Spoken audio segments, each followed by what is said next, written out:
This is an I Ching reading for the astrological sign of Virgo for the month of February 2017.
So what we have here is hexagram number 58.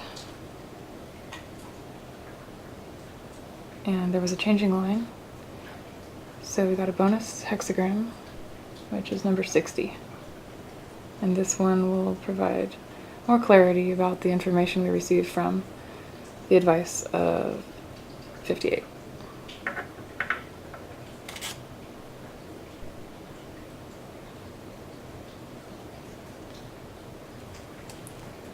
Okay, number 58 is the joyous lake.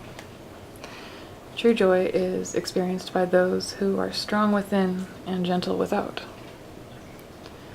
The hexagram joyous, or lake, teaches us how to come into possession of joy.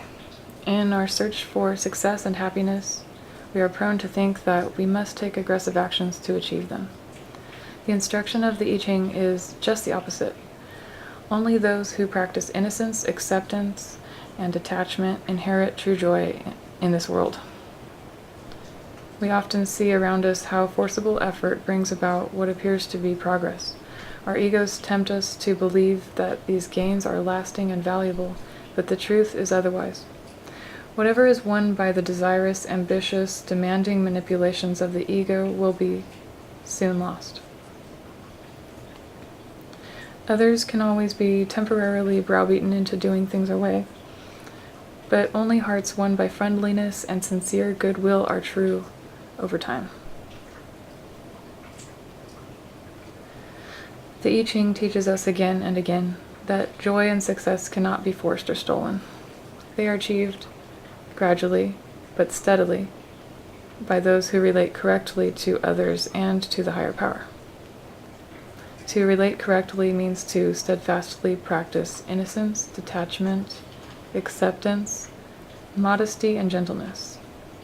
Life is full of shortcuts, but this is the only route that leads to true joy. The image of the hexagram is that of two lakes joined together to keep from drying up. It is an encouragement to us to join with like-minded friends now in the discussion and contemplation of higher things.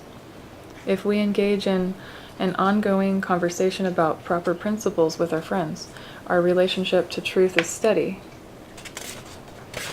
and our ego cannot seduce us into the doubt, fear, and anxiety that lead away from joy. So we also have a special instruction from line 4, which reads, "If you sacrifice principles for a momentary pleasure or gain, you will never know true joy. Inner conflict ends when we turn our hearts and minds permanently to what is higher." We also have hexagram number 60 to shed some light on this and provide a focus. And hexagram number 60 is titled Limitation. Voluntarily chosen limits empower your growth. The practice of economies is a valuable notion everywhere in life.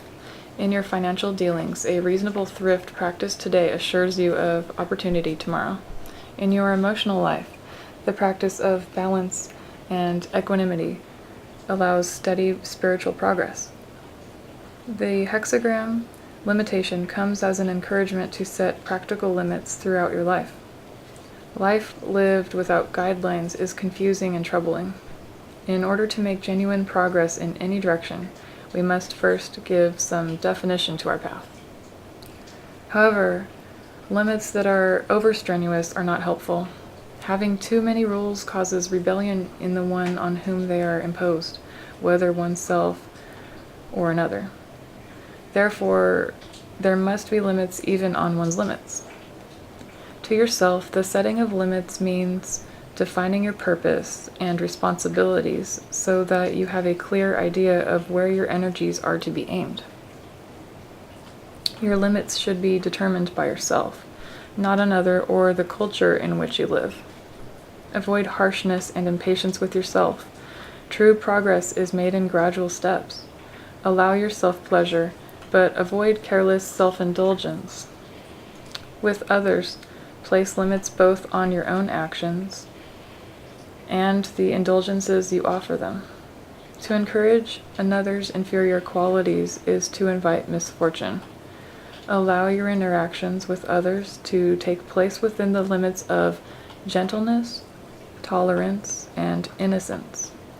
If you will define and observe reasonable limits in all things, you will be assured of steady progress.